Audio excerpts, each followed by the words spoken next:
think you're not supposed to like use percentage signs. You're not supposed to use dollar signs or anything like that. So you would just type the number, but it would tell you like, oh, used to the second decimal place or whatever. Yeah, Kate, whatever. That's probably the best. Or whatever. Right? Whatever. That's why I got so many wrong, because that was how I did the homework. So, and I think I may have sent you a text or an email on this a little bit ago. I think it might have been you. Do you guys realize that on homework number 1, you have 2 attempts, and you will end up with the higher of the 2 scores? I did not know that. That's great news. If you look at the assignment, so when you open up the Canvas assignment, it'll tell you that. Now, typically, when you do the homeworks, you'll have 2 attempts, but you'll get the average of the 2. And on this first one, I'm giving you the higher of the 2 so that you can get used to the convention and the construction of the questions. Oh, okay. So that might make your evening a little bit more pleasant. Yeah, I might be able to sleep tonight. Thank you. You bet, brother. Nothing but love. Really gentle from you. Well, how are we doing tonight, guys? I'm having just a couple of issues with like question 2 and yeah, question 2 is mine as well. Okay. And 10. Is it question 2 in the homework? Yeah. The practice one, but yeah. So thanks, Diana. So here's a couple of things. Now that we are at a point where in any given week, you may have a problem set, which I refer to as ICPs. You may have an Excel assignment. You may have a practice homework, and you may have a homework. One of those doesn't count at all, it's simply for your practice. But given that that's where we are, whenever you're talking about a question number or an item number, you'll want to specify because we have a number to choose from, just as Diana was just pointing out for us. So let's go ahead and begin. And Andrew, since you spoke up first with number 2, what do you say you tell me number 2 on which assignment, and we'll start to take a look at it and see if I can help you with your questions. So it's number 2 on the homework practice assignment, and I think I have the right formula. Okay. I do, and but I am really far from being close. Where the result should be somewhere like 6,209,000 whatever, and all I get is 210. So it's really, really far from the result. So pretty much what I've done is I put in the Excel box equal C, and then I multiply that 1 minus. So Andrew, hang on for a minute, okay? So you're asking about practice homework number 1 or number 2? No, practice homework number 1, question number 2. Thank you. Thank you. So, my bad. No, it's okay. It's Sorry, okay. I'm hearing some noise. Is everyone muted? Or maybe I'm not, but Yeah. I know besides Andrew, but I think it's maybe the phone that safety alert, the curfew again. I don't know. So Jason, you're not muted. You might want to do that. There you go. So is that helping? Nod or shake? No, it's not. So apparently it's mine, which is unfortunate because, well, I'm talking more than any of the rest of you, so I apologize. But let me try to get to that. So practice homework number 1, question number 2.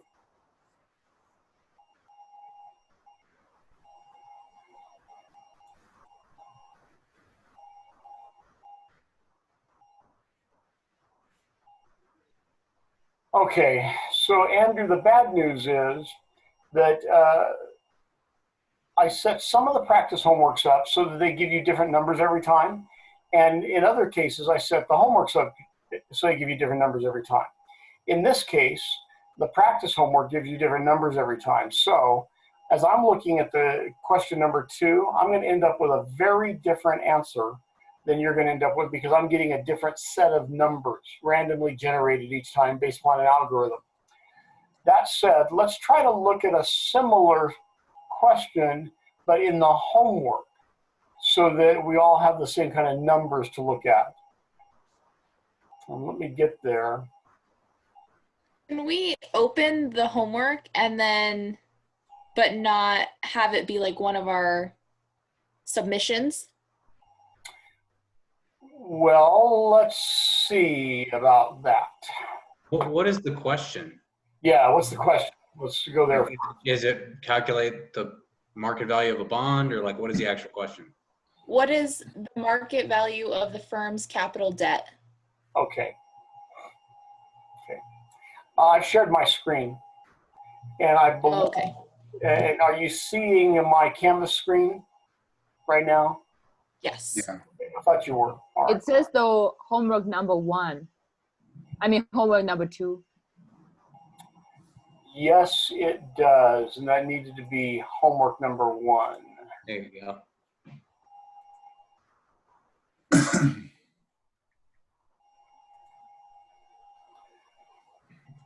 So I need to, I'm going to choose just somebody to work with here. Who has, Matt, are you okay if I open up yours? Yeah, that's fine. Thank you. Okay, so, well, you get them all right. Yeah. So Andrew, help us understand what the actual question is that is being posed that you're having a struggle with. So pretty much the question is asking, what is the market value of the firm's capital debt? Okay. So I have like a question within that question. I have like a million because I'm also having issues with that one, but maybe it could help start us off. And that is what is like technically the number of years? Are we supposed to use like the lifespan? Like mine says in 15-year capital debt, the debt was issued 9 years ago. So do I use 15 minus 9? So do I use 6 or do I use 15 or do I use 9? Yeah, so I want to help you all with something. And Kate, you bring up a really good item for us to focus on for a minute.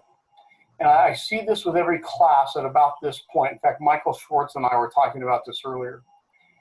You have so many little detail things that you're trying to cause them to all come into focus with each other, that you're relying too much on attempting to memorize little relationships and answers rather than just thinking about it. So Kate, try to erase from your mind for a moment that we're talking about bonds. If something has a 15-year lifespan and 9 years are already gone, how many years are remaining? 6. Yeah. So I know that this issue of getting bogged down in the details is completely expected and understandable. It's one of the reasons I told you in the first week or so that for the first few weeks, this would just seem like a whole bunch of disparate little details floating around in the ethos and you're not being able to connect them. You are right on the edge of connecting them. In fact, some of you have already begun to do so, okay? So just, you're almost there, I promise. Really, I do. So what I've done is let's go ahead and open up this number 2. And this is Michael Allen's. Michael, are you with us tonight? Well, unfortunately not, but I'd already opened it. So this is Michael Allen's. And this is a practice homework, so the scoring doesn't count. And it gives you some piece of information. So Andrew, while my numbers will be different, my methodology won't be any different, okay? Okay, yeah. Okay, so in this case, we've got 7403 in 20-year capital debt. I'm just going to abbreviate some of the numbers on the balance sheet, and a coupon rate of 7.43%. Okay, so here's a couple of things. This tells us that there's $7,403,778 in 20-year debt on the balance sheet. So that's book value. And to know what number of bonds that might represent, assuming that it is bonds, then we could divide that by 1,000, right? And that would tell us the number of bonds. And we know it's 20-year debt, so it was issued for a 20-year term. And we don't know how many years have gone by yet, but we're about to find that out. And it was issued at a 7.43% coupon rate. So that's the rate at which interest is paid semi-annually to the bond holders. So they each get half of that 7.43% for every bond they've got. Okay? So the next sentence, the debt was issued 9 years ago. Okay, so now we know this 20-year debt was issued 9 years ago. So how many years are left? 11. How many periods will that be on a semi-annual bond? 11 times 2 is 22, right, Lisa? Yeah. Okay. And pays interest semi-annually in a market in which similar debt is yielding 8.29%. How do we interpret that 8.29%? What does that represent? Diana, any ideas at all? Okay. I want you to quit memorizing, stop and think. So Current yield, right? Say again? It's the current yield, right? It's the current yield because it's semi in a market.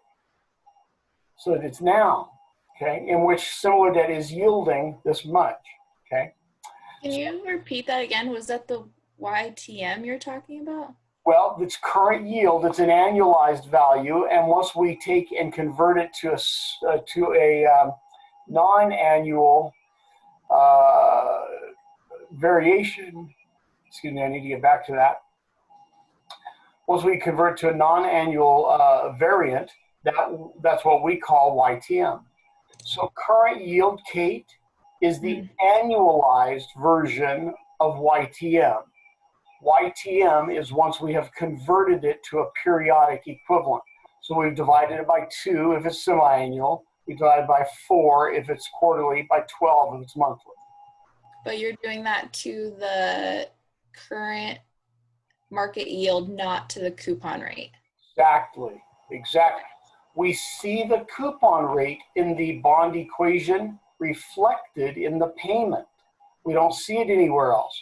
But as long as it's reflected there, and then it's reflected in the YTM, or what we see reflected in the YTM is the current yield, now we have a setup where those two yields are either the same, in which case the bond's value has not changed, or there's friction between them and the bond's value has changed. So with this, I would take and I would identify what the coupon payment is. So I'd take 7.43% of $1,000, and I would divide it by 2. And that would be my coupon payment. That's the C in the equation.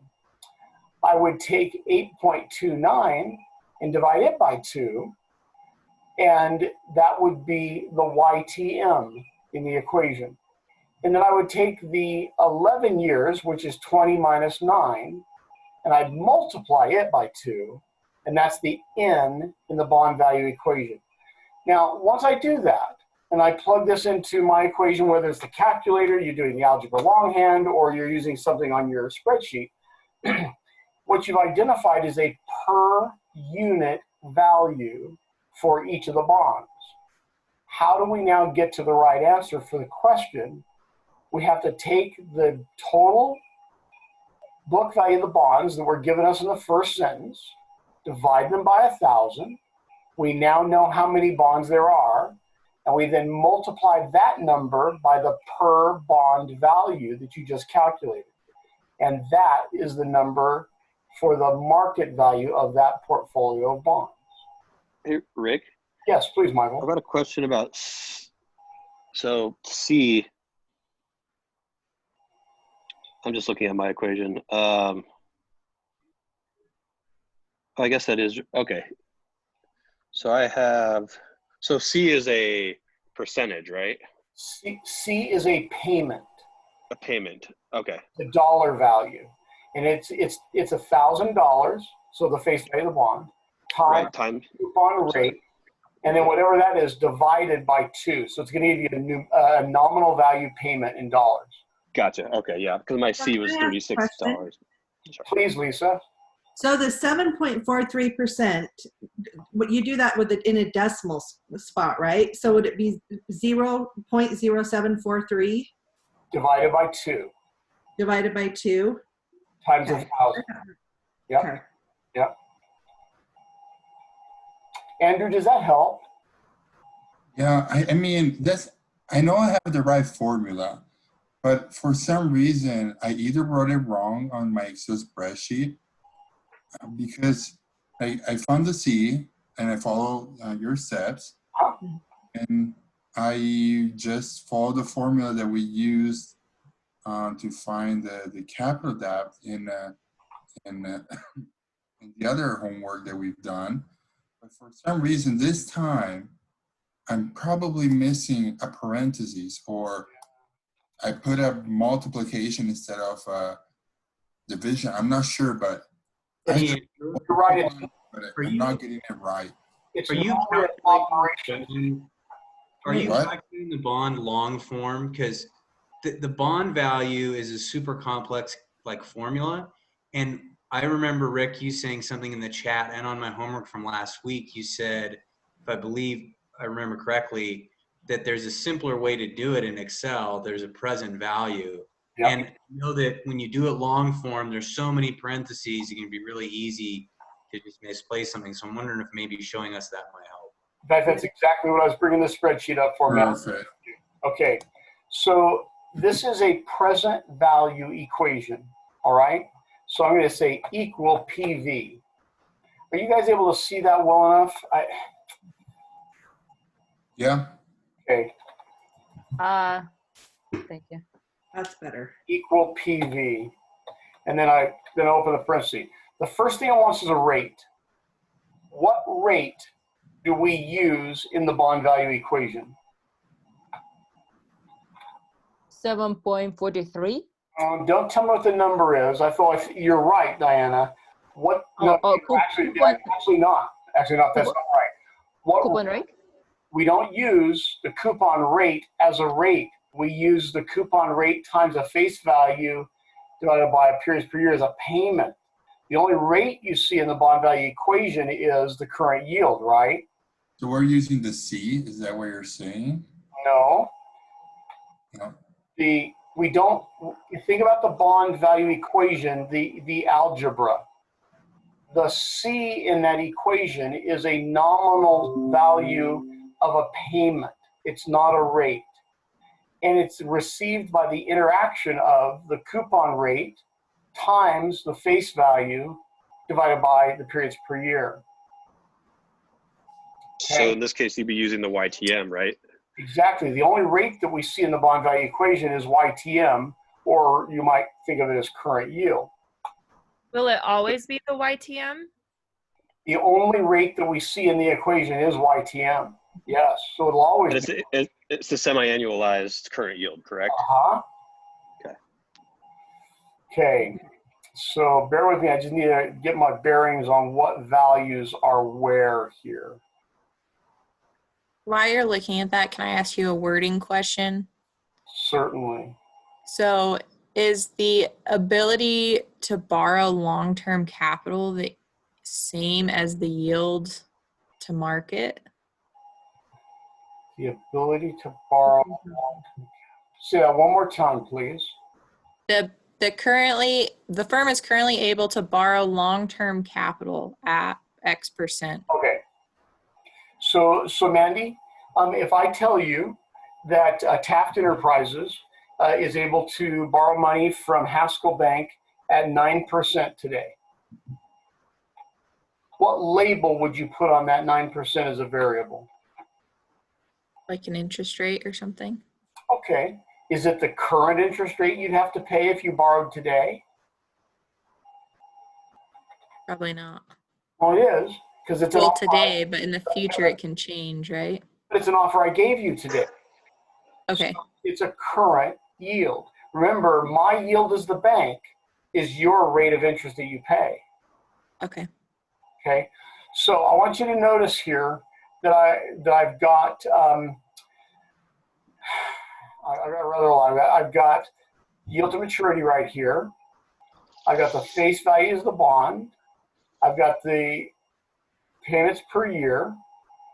The bond was a 30-year bond issued 7 years ago.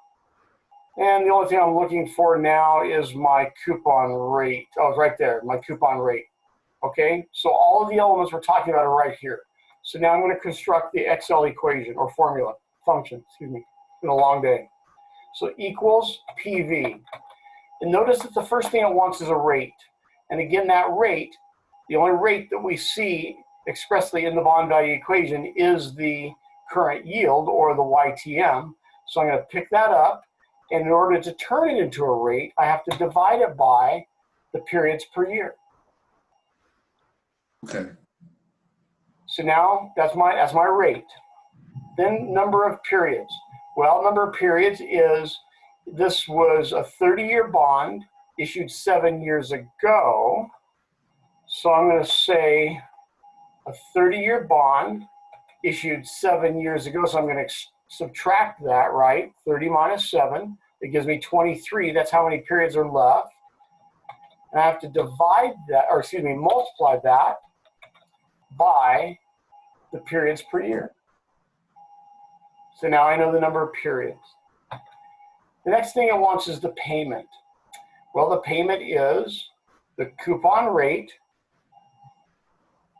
times 1,000 divided by the periods per year.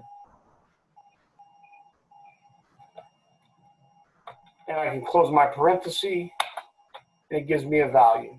Now, give me a negative value, because that's what Excel does, okay? So when I put this into a equational structure, I always give it a negative in front of the PV, so I can get rid of that negative, okay? It's a present value equation. Isn't that why it gives you a negative? That's exactly right. That's exactly right.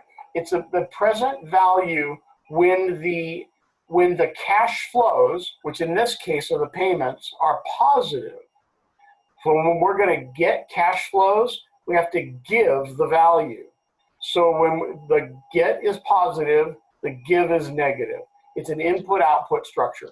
Right. So by putting that negative in, and this is just present value in general, if I understand it. If you were putting that negative in, you're saying, okay, if I put this amount of money into an investment, this is what I expect to return on it when it comes out positive, right? I'm thinking about that.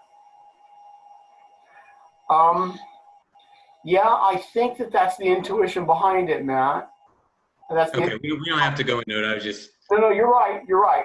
I'm not on. I put the negative there for a different reason. I know it's going to give me a negative outcome if I don't. And I don't like seeing negative outcomes. I want a positive. Sure. So, yeah, but I think your intuition is right. Just a clarifying question. I know you've already gone over this, but the YTM in this case has not been divided by 2, right? That's still the current yield there. In fact, when I look at YTM here, it is current yield, yes. Gotcha. Okay, gotcha. And by the way, why do we put these things, why do we put them as annualized values when I know that I'm going to have to do something to it to make it a semi-annual or a monthly or something else? Why do I put it as an annualized value? That's the way money is lent and borrowed, right? Yeah, that's the way we talk, right, Michael? I mean, if you come up to me and said, hey, that's going to be 1%, Rick, I'm thinking, hey, that's great, a 1% rate. And you're thinking, wow, that's 1% each month. I just gigged in for 12 points. We have a convention is the way we talk about rates. We talk about them in annualized terms. But when you have to keep it annualized too, when you calculate your WACC, like for your opportunity costs? And when we deal with WACC, all of our opportunity costs are in annual terms. That's exactly right. It's exactly right, Matt. Okay. But when you're calculating, like when you're using the calculation we just did, like to find the per bond value, you're like in the equation, it just says YTM, but it's already been divided by the number of periods per year. So say that again, Kate. I'm not sure that I understand you. So like when you're doing like calculating the per bond value like we just did, if you're using the equation, then in the equation it'll say, like 1 plus YTM to the nth power. But that YTM value has already been divided by N. like value that you're using has already been divided by n, but then in the scenario that you just used in like the PV formula, it was not already divided by n, or sorry, it was not already divided by periods per year. So it's hard because it keeps kind of switching back between like, has it already been divided, or Yeah, has, no, I'm with you. I'm with you. yeah, either way it's referred to as the same thing. So Kate, I just changed the label on this to current yield. Does that help? Okay. Yeah. Yeah, so if we put it into the equation, we know that the variable we use in the equation is YTM. Well, YTM is the current yield divided by the periods per year, right? Okay. And and this is just, I mean, this is my little solution sheet. Okay. So you knew that. Okay. I knew that. Yeah. Getting confused that way too. No, I get it. I get it. How do you find periods per year? Diana, ask me that again, please. How do you find periods per year? Well, that's virtually always given to you. And where it's given is, you've been instructed in this class, all bonds charge interest or pay interest twice a year. All bonds are semi-annual. That's the information you've been given for this class. And they all have a face value of $1,000. They all have a face value of $1,000. Now, technically, some of us know that that's not 100% true. It's just 99.99 something percent true, and I'm willing to, I can sleep with that. So just to be clear, this is to calculate the per bond value, correct? Yep, that's all it gave me, Michael. Yep. Now, Gotcha. well, I still need to know how many bonds we got. But I just brought this up to show you the equation. If you went ahead and said over here, you put face value, you put payment, you put YT, I don't want to do that. I'm going to put current yield. You know, I could go ahead and just put a few variables over here. I'm saying one of them. Which one is it? It's n for my exponent. I could go ahead and recreate this structure and this equation with a little bit easier algebra than what I just used, because I took the raw inputs and I had to morph them into periodic form. Okay, so let me come over here and show you how you might walk through it for yourselves. So I'm just giving myself some other cells, and I've got 1,000 for my face value. I'm going to say that I've got a 6% current yield. Where am I? I've got a payment. Well, I can do one of a couple of things. I'm going to calculate my payment here. So my payment's going to be equal to 1,000 and times my coupon rate divided by my periods per year. Okay, so that shouldn't surprise me.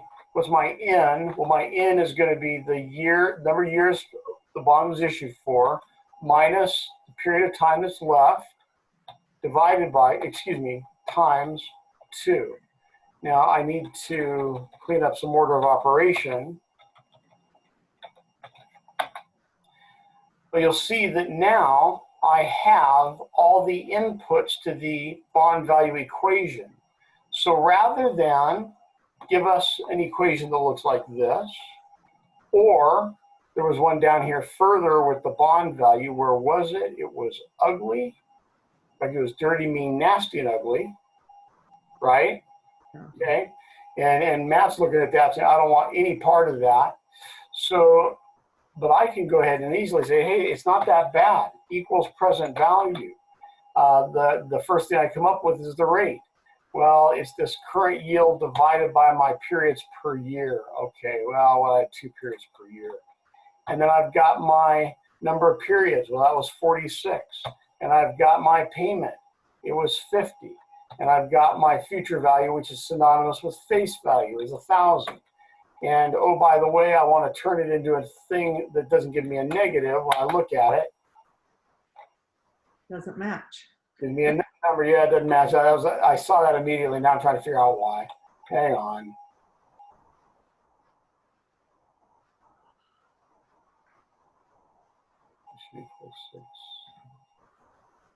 got an issue of some kind here. Rick, it might be in your payment because when you did your payment, you didn't put parentheses over the divider. Yeah, the order of operations doesn't matter. So 10% of 1,000 is 100 divided by 2 is 50. I think it's in my current yield. So my rate, current yield there, why do they not match? So Rick, I tried the formula that you're showing us on my spreadsheet. Yes. It's a result that I did before, so I'm still wrong, but I don't understand why. So yeah, bear with me just a moment. I have an issue going on here that I need to understand before I lead you down the garden path yet further astray. So the rate, I've got C17 divided by C12. And for the number of periods, I've got that minus that. C times 12. And for the payment, I've got C10, C11, minus 12.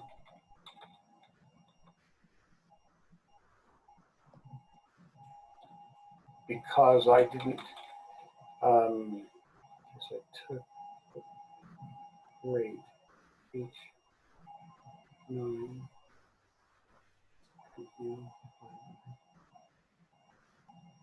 10 is my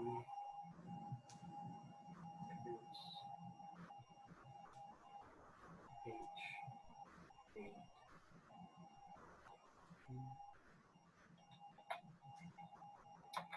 Well, I don't immediately see why I've got a problem in one of these.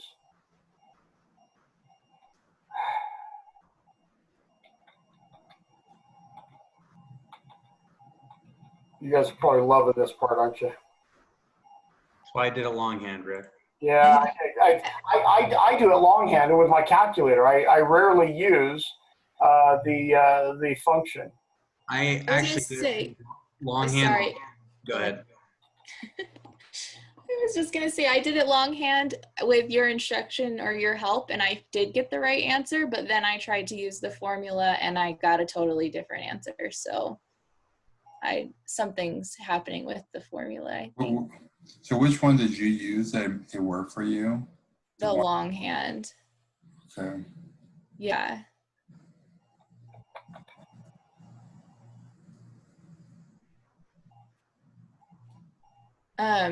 Andrew, one thing that I did that helped a lot because I kept messing up. I don't know if it's the longhand, like the order of operations that's messing you up, but I made a cell where I just did the value of, I think Mandy actually said this too, but she did a cell that's the value of the 1 plus YTM to the nth power. So that way, instead of having to figure out all the parentheses and everything each time, I can just click on that cell and that value already exists, and it makes it a lot easier to do. I'll try that. You did try that? Okay. No, I didn't yet. Oh, okay. Yeah, that definitely helps. I had to do that too. Yeah. Yeah. Yeah. It's a good, smart thing to do.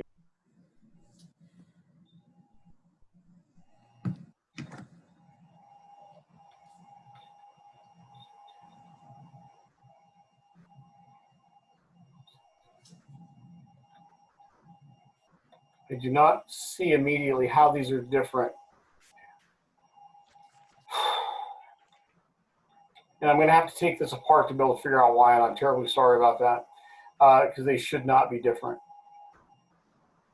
I don't understand what's going on, why these inputs are different than what's showing up in here. Well, Hey, Rick, it makes me feel better about myself. So I'm so happy to hear that. Frustrated about this all day long, so this is just normal. keep up with it. It makes me every second I feel better about myself. So. Nothing but love, brother. So we're gonna, the second answer you got, Rick, is what I got, and mine was correct. So I'm wondering if it's something to do with the first way you calculated. yeah, that's why I'm taking the first one apart right now. Of course, I didn't do it with the present value equation, though, so I don't know if that has something to do with it.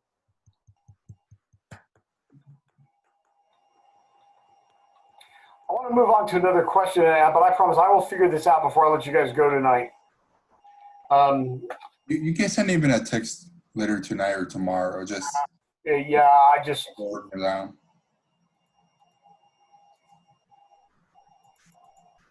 okay. All right, so we're beating that one up so much that you guys now have helped me confuse myself. So thank you very much. Let's move on conceptually to another question that you might have. So I just have a couple questions on the ICP, Rick, and I think these should hopefully just be conceptual, not too technical. Perfect. So one of them is on number 3 in the ICP. And so I got the answer and everything, and that's fine. I just want to make sure I understand something. So the calculation, you know, even in the answer, like when you look at the solution, it uses the preferred stock market value. And so I noticed though in the information that's given, you're given both book value and market value. So my question was simply like, well, why do you automatically default to market value? And I guess my question is just simply, is it just a matter of if you have both those pieces of information, market value would seem to just be more accurate because it's technically more up to date. So is that kind of maybe not the general rule, but the rule in this scenario? No, you're exactly right. You're exactly right. We are not acting as accountants here. We are decision makers in businesses that have to live in the here and now. Accounting data is very often simply historical artifact to us. We need to know about what's happening now. And now is the market. You're exactly right. And I just want to make sure in case it comes up on like something where I don't have the solution. So I'm like, oh, I've got both of these. Which one do I use? So if I can just kind of like remember that general rule, that helps me. And then my second question on the ICP was on number 9, how can you reconcile the value you assign preparatory to making an offer to invest in the firm versus the value you might calculate? So one of the things that makes this tough to answer is, you know, you like in these questions, you basically like explain it clear as day what the answer is. So I'm trying to make sure I restate it in my own words so it demonstrates I understand it, but I don't totally. So you said basically in this one, the NPV is drastically different, right? So the NPV that you get like 2 million in one scenario and 127 million when you use the WAC, right? Versus the 20% of the clients are. So you say, you know, this isn't surprising, which I get that part. Like if you have that big a disparity in the NPV, obviously there's got to be difference between the WAC and the required rate of return. But I'm just trying to understand, like when you say, how do you reconcile it? It seems like you're saying, well, why are those so off? Yes.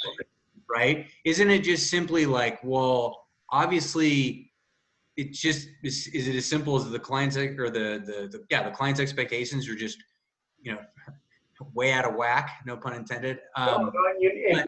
That's exactly right, Matt. So I want you to think about this for a moment. Let's make the assumption that our calculations of the market value of the common, of the preferred, and of the debt are accurate. They really are the market values. And that the costs, RE, RP, and RD, are really current market opportunity costs for those types of capital in the market today, okay? The only thing left is our tax rate. We don't control that. In our case, it's typically going to be 26% now, right? So if that's the case, and if we have assessed as good financiers that the average cost of capital for an entity with these capital components that have these market values and these market costs is 9.4%, then why would any rational investor that is only bringing money to the table, not expertise, not time and talent, only money, why would they think they can get 20%? It's not rational. They are whacked, Matt. And when you say it's not unreasonable for an investor to seek a return modestly greater, meaning, you know, maybe a little bit more than the 9.4%, and hoping to have some economic profit,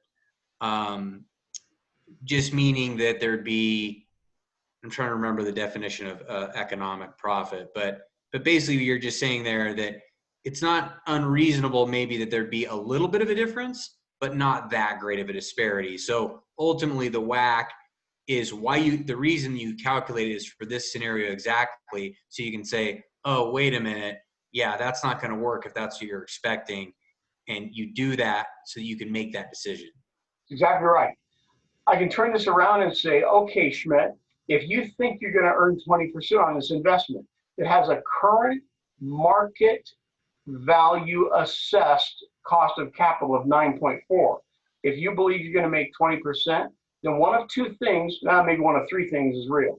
Either A, you know something we don't, which good luck.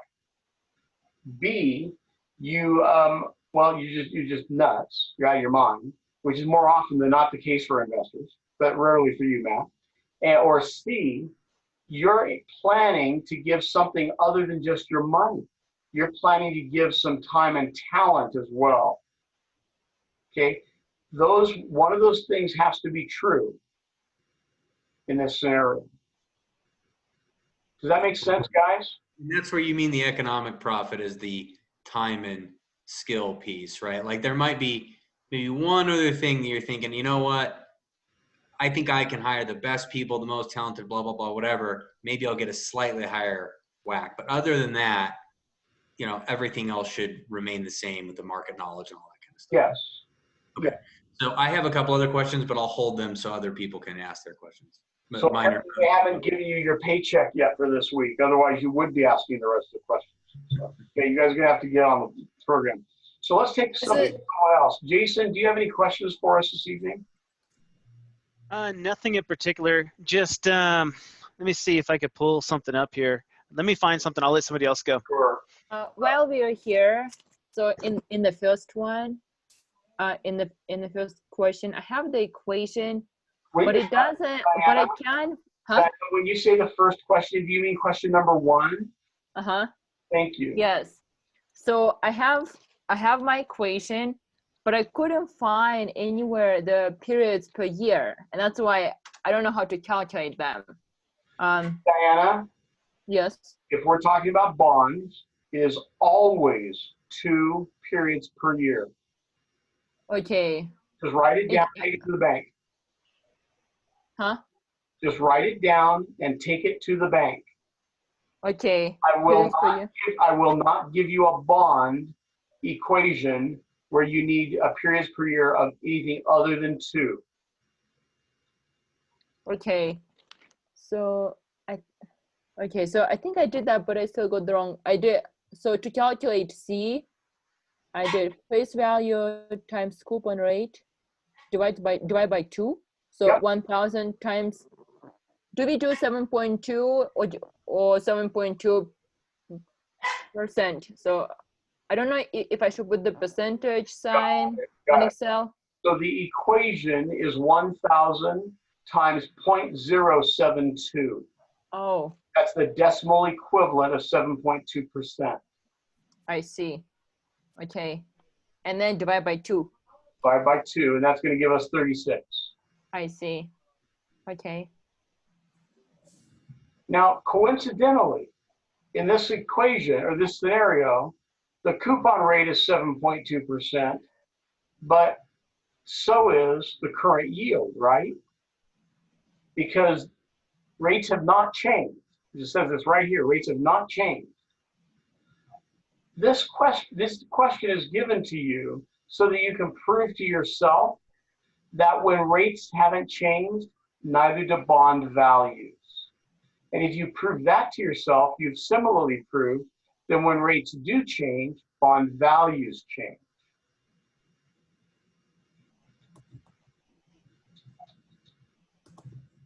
But face value for us will always be 1,000, and periods per year will always be 2. And that will serve you well 99-point-some% of the time outside of this class. It'll serve you well 100% of the time inside of this class. Jason, did you come up with anything, or should I move on to David? Go ahead and move on. Mr. Bradshaw, you have anything for us this evening? Not at the moment. I think I got mine out in the text chat. Very good. Lisa? I have way too many. Okay, well, we can start with a few. Well, 2 is one of my big problems because I'm doing the same thing as Andrews, but doing it in the Excel, I haven't done it that way. So I'm going to try doing it that way. And you're talking about practice homework number 2, the one I was having problems with a few moments ago? Yeah. Before we're done together tonight, I'll figure out my problem. Okay? I'm embarrassed that I have one in there. It's been a very long day, and I apologize. I'm not thinking as well as I should be. I mean, for me, I mean, obviously you're expert at this stuff, but I have to do like the calculations beforehand and then put the inputs in, or else I'm going to screw it up. Yeah, the order of operations in those Excel equations is very challenging for me, and parenthetic statements sometimes just really chap my hide. I much prefer to do a longhand than in Excel, personally. Okay, Carol, anything you might like to ask this evening? What about question 5 on the homework with the whack, which I know we've kind of drilled it to death, but I always get it wrong. I'm okay with that, Carol. So you're talking about the homework, not the practice homework, right? The homework, yeah. Cool. Okay, so question number 5. Question number 5 wants whack. Okay, so you can see I've got the components all laid out here. At least I think they're all laid out. In this case, we've got market value of equity and we got market value of debt. We don't have any preferred stock here, okay? So we're shortening the WACC equation. We just have common and debt, which also means we're gonna have RE and RD, but no RP, right? So I can look at this and I can say, well, if I had $20 million in market value of equity and 4,486,527 in market value of debt, well, this next figure is the sum of both of them. So all I'm doing is I'm recapping things that were in the first several questions, right? So I get down here to WACC. And if I have answered these other questions correctly, then the only variable that is not being employed here is the tax rate. So let's see how I came up with the equation. So I know what the equation is supposed to look like. The weight times the cost plus the weight times the cost. And I'm good to go, right? So where's my weight? So D44 is my rate here, my weight at 81.68%, which is 0.8168. So that is my weight times the cost. And the cost is here in C48. It's 21.58%, so that's 0.2158. So these first 2 terms, D44 and C48, you see their values right here, okay? Then I'm going to add that to the weight of the debt times the cost of the debt. Then I'm going to take it as an after-tax figure.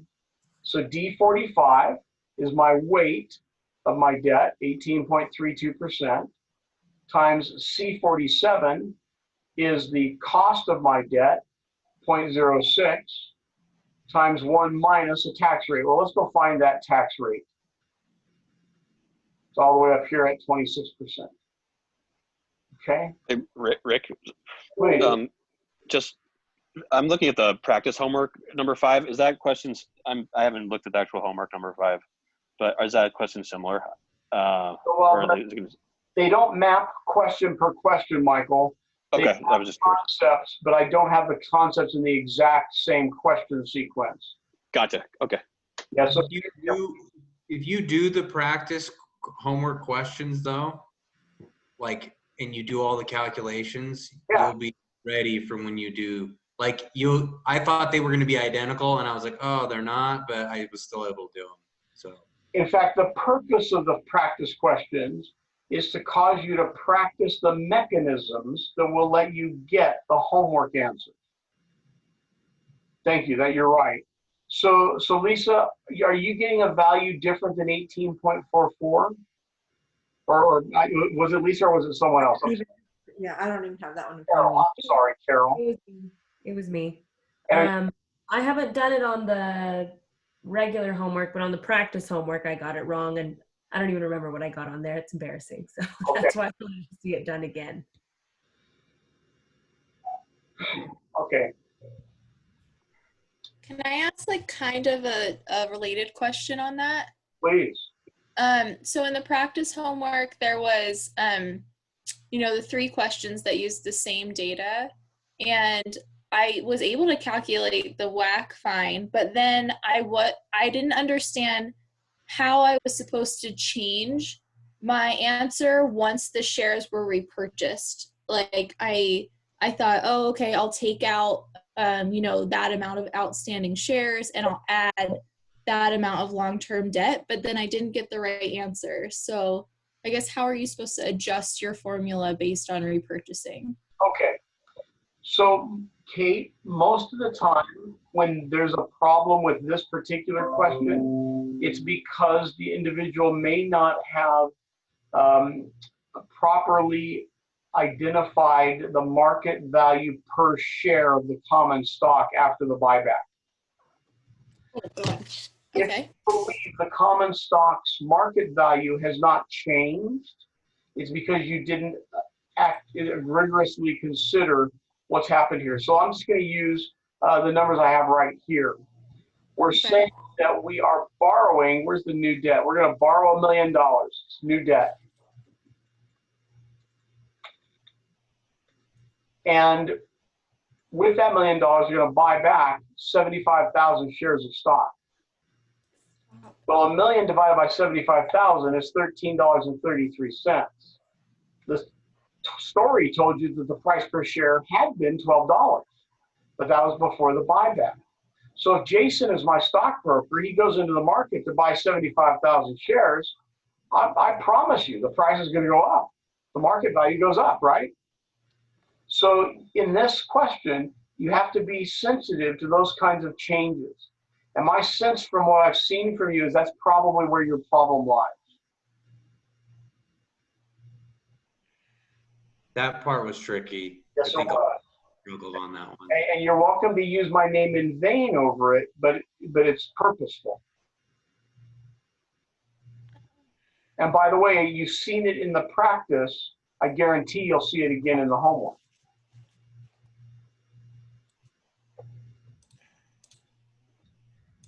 Yeah, I don't get it. Still out there?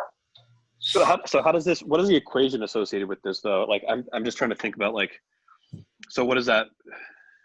Well, she's coming up with a new WAC. I think that's Okay, new WAC. I got you. Okay. So we got to come up with some new weights. So here are our previous weights. Here are our new weights. So let's look at them. So with the equity, we're saying that we've got $13.33 a share.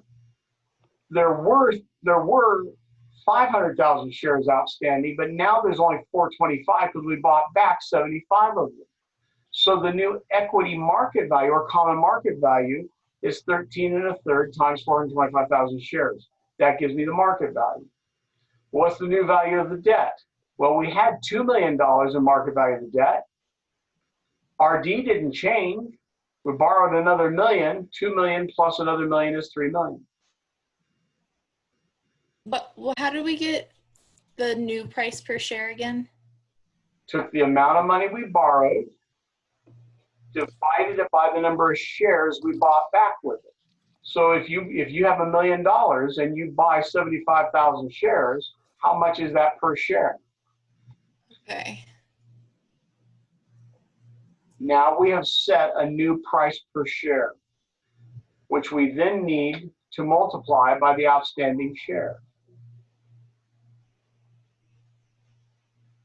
And that's going to give us the common equity.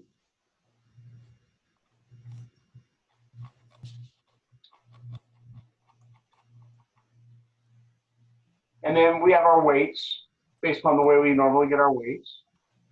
The RD and RE and tax didn't change. So now we redo the WACC calculation.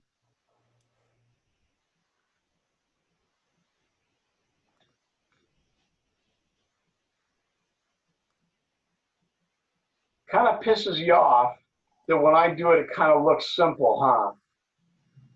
Yeah, which is why it embarrasses me that that I've got that other problem on the spreadsheet where I gave you the wrong answer. That I still got to fix that before I go. Because the fact of the matter is, these things actually aren't that complex. It's just you have so many at you at once the moment. And here's why you have that.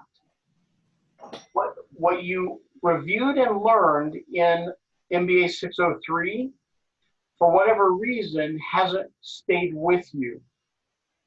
And we have a choice here. We can either reduce the rigor of this course, in which case you come out not knowing things you need to know, or we can put you through, and we unfortunately as me, and I don't like that, put you through this brand of agony for a few weeks as we cause you to at once regain that which you understood at one point in MBA 603 and then put it together with the new elements here.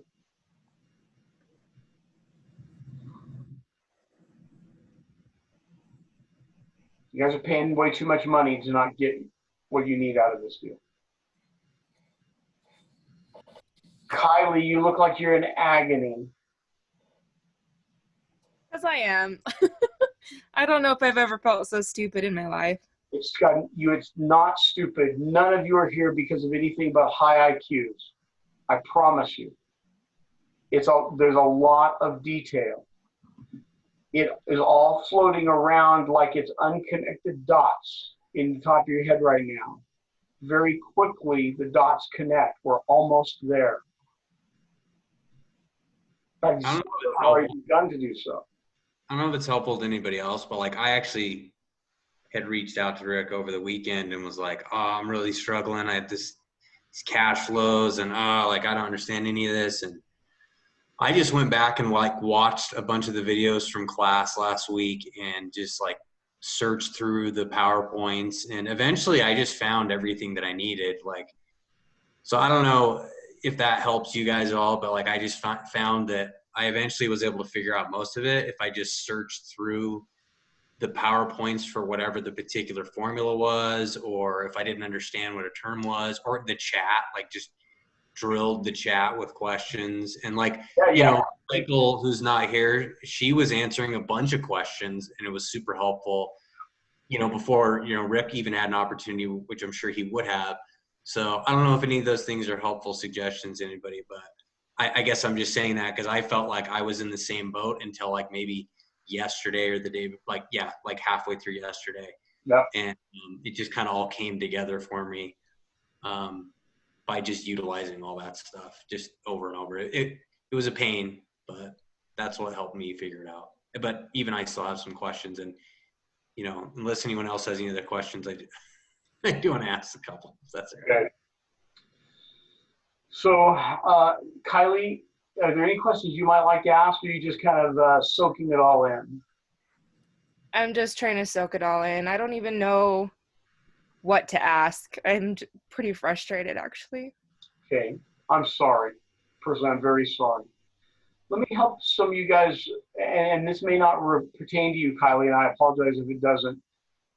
I have this issue in most of the time when I teach this class, and I've seen it in some of the chat and such in other conversations I've had with students. I know that some of the students that are asking particular questions have those questions because they didn't do what I asked in terms of reviewing the time value of money videos before we had that discussion on Tuesday night. Or others maybe have a question that they're still having to ask because they haven't gone back and viewed any of the video segments. That's probably not any of you. But one of the first things I would ask you to do when you feel stuck is ask yourself whether or not you've gone back and looked at the resources in Canvas that are there for you. Because they're all laid out. Sometimes there's almost too many of them. Okay? Lisa's nodding her head. I get it. It's why I start begging you a week or so in advance to start looking at them. Okay? Bella, anything you might like to ask?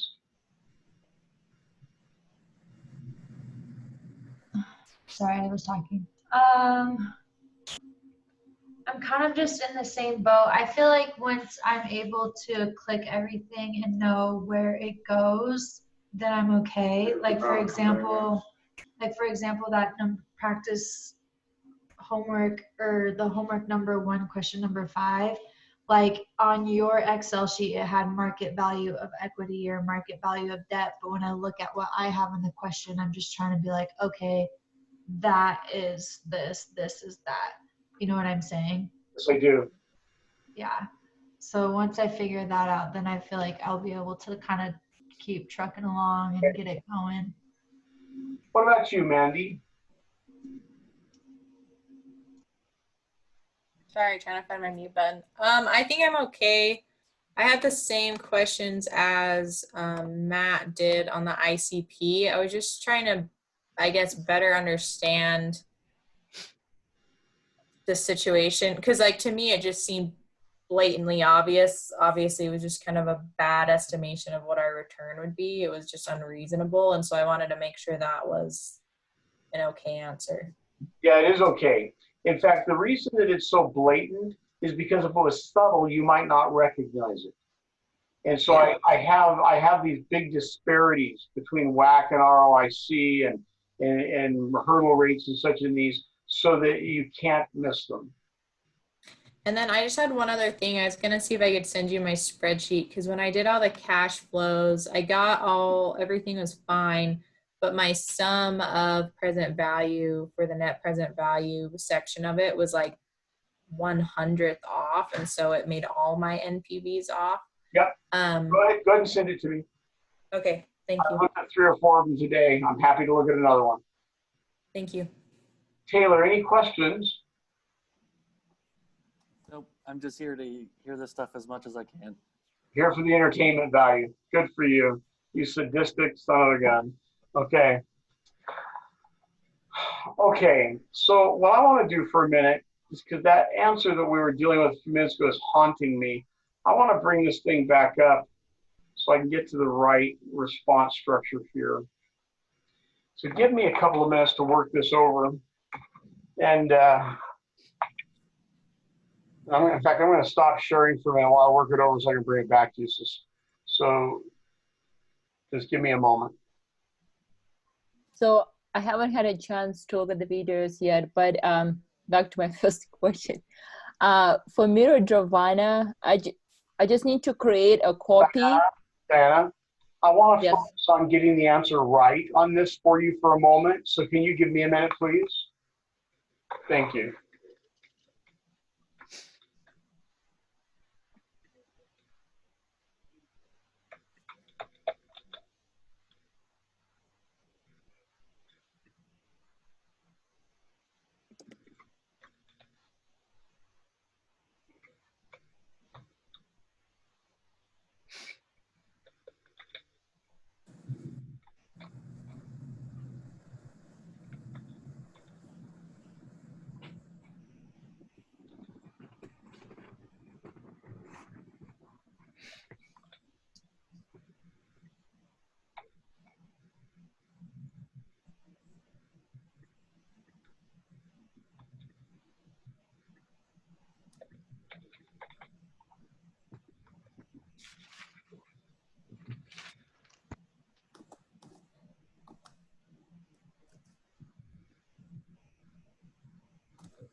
Okay, so you're seeing my spreadsheet again, right? I don't remember which one of you it was, but you suggested that I had an order of operations problem in one of my parenthetic statements, and in fact I did. So I was able to reconcile this, and again I apologize. But what we're looking at is whether you do it in a complex fashion, where I do all the math inside of the function, or you set up your intermediates and then just use them in the function. You should be able to come up with the same number.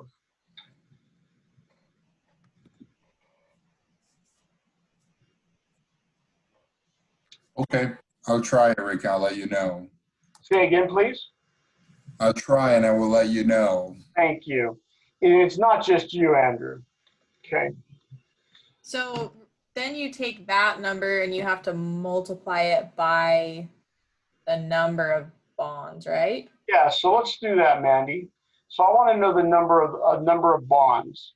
I believe I've told you, where do I have it here? Wait, can you click on that? Can you click on that cell one more time? The formula one? This one? Yeah. Okay. I'm trying to see where I tell you the book value of the debt. So you use the initial book value, right? Like what they actually bought the bonds at, and then you divide that by 1,000, right? That's what I typically do, yes. Okay.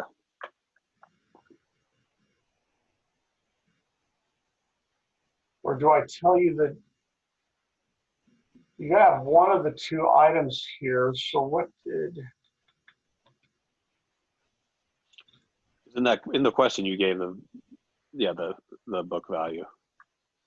I did, okay. That was $3 million, wasn't it? Mine was like 7 million, but yeah, it could be. Okay, very good. So in this case, so I'm going to go ahead and say, I know I've got, because right up here, it's 3 million, so I got to multiply that by 1 million. And that's going to give me the market or the book value of the debt. I now want to know how many bonds I have. So it's going to be this number divided by $1,000 per bond. And now to know the value, market value of my bond portfolio, I will take that value times the per bond value, and it gives me this 4,046,000. But I've now got to convert that back to millions, don't I? Because everything else is expressed in millions. If we look down where I've got this, well, no, I don't. I didn't convert it back to millions. Excuse me. Just to be clear, it's like, sorry, in the question, so it says suppose a firm has X amount of dollars in 20-year capital debt. That's the number we're dividing by 1,000. Right. Exactly. Okay. Okay.